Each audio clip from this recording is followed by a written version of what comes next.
அனைவருக்கும் வணக்கம். அண்ணாமலை பாஜகவுடைய மாநில தலைவர் அண்ணாமலை அவர்கள் ஜெயலலிதா அவர்கள் ஒரு இந்துத்துவவாதி, இந்து சிந்தனை கொண்டவர் அப்படிங்கிற மாதிரி சொல்லியிருக்காரு.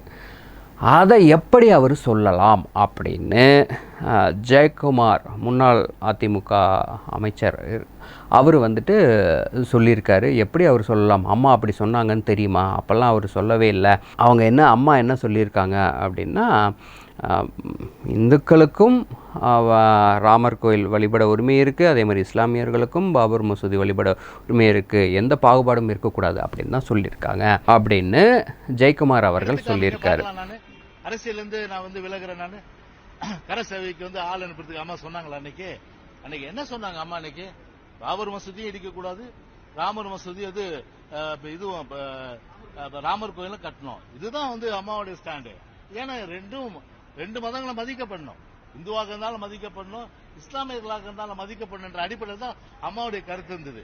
ஆனால் வேண்டுமென்றே திரித்து கர சேவைக்கு ஆள் இருந்துச்சு. அதை அன்னைக்கு நான் கூட தான் அந்த அம்மா கூட 91, 96 அன்னைக்கு அம்மா கூட இருந்த தலைவர்கள் அன்னைக்கு விமர்சனம் பண்ணாங்க. அன்னைக்கு இப்படி ஒரு அண்டை புழுகு, ஆகாச புழுகு எடுத்துக்காமீங்க பார்க்கலாம். நான் அரசியலேருந்து நான் விலகிறேன். நான் கர சேவைக்கு ஆள் அனுப்புறதுக்கு அம்மா சொன்னாங்களா? அன்னைக்கு என்ன சொன்னாங்க அம்மா? அன்னைக்கு பாபர் மசூதியும் இடிக்கக்கூடாது, ராமர் மசூதி இதுவும் ராமர் கோயிலும் கட்டணும். இதுதான் அம்மாவுடைய ஸ்டாண்டு.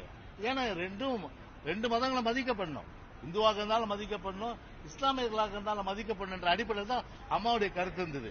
ஆனால் வேண்டுமென்றே திரித்து கர சேவைக்கு ஆள் இருந்துச்சு. அதை அன்னைக்கு நான் கூட தான் அந்த அம்மா கூட 91, 96 அன்னைக்கு அம்மா கூட இருந்த தலைவர்கள் அன்னைக்கு விமர்சனம் பண்ணாங்க. அன்னைக்கு அப்படிதான் அவங்க சொல்லியிருந்தாங்கன்னா, நான் பதவி விலக கூட தயார், நான் கட்சியை விட்டே போயிடுறேன், கட்சி ஏன்னா பதவி தான் இல்லை கட்சியை விட்டு போயிடுறேன் அப்படின்லாம் சொன்னாங்க. இது என்ன உண்மைத்தன்மை அப்படின்னு நம்ம பார்க்க வேண்டியது இருக்குது.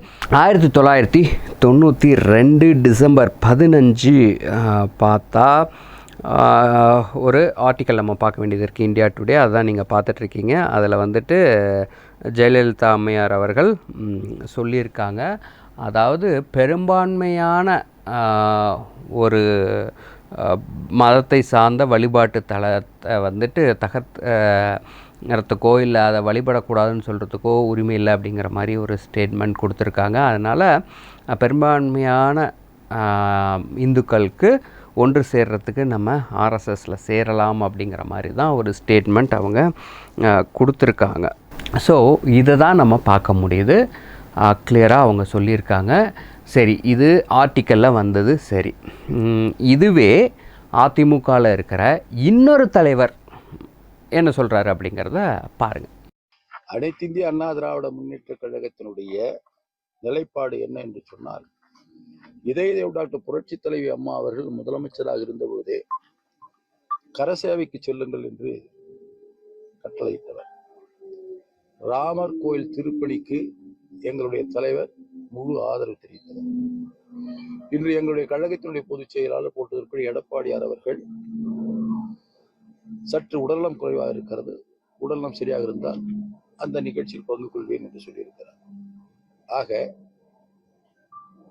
ராமர் திருக்கோயிலில் அரசியல் பேசுவதை நாங்கள் விரும்பவில்லை. பார்த்தீங்களா?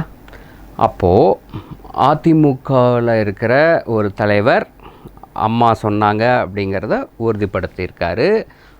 ஒரு பேப்பர் கட்டிங்ஸையும் நம்ம பார்க்க முடியுது, அம்மா அப்படி சொன்னாங்கன்னு. அப்படி இருக்கும்போது ஜெயக்குமார் அவர்கள் ஏன் இப்படி சொல்கிறாரு? அப்போ அவர் சொன்னது பொய் அப்படிங்கிற ஒரு விஷயந்தான் நம்ம பார்க்க முடியுது. அதனால் அண்ணாமலை அவர்கள் சொன்னதில் எந்த ஒரு தவறும் இல்லை அப்படிங்கிறது தான் நம்ம இந்த இடத்துல பார்க்க வேண்டிய ஒரு விஷயமா இருக்குது.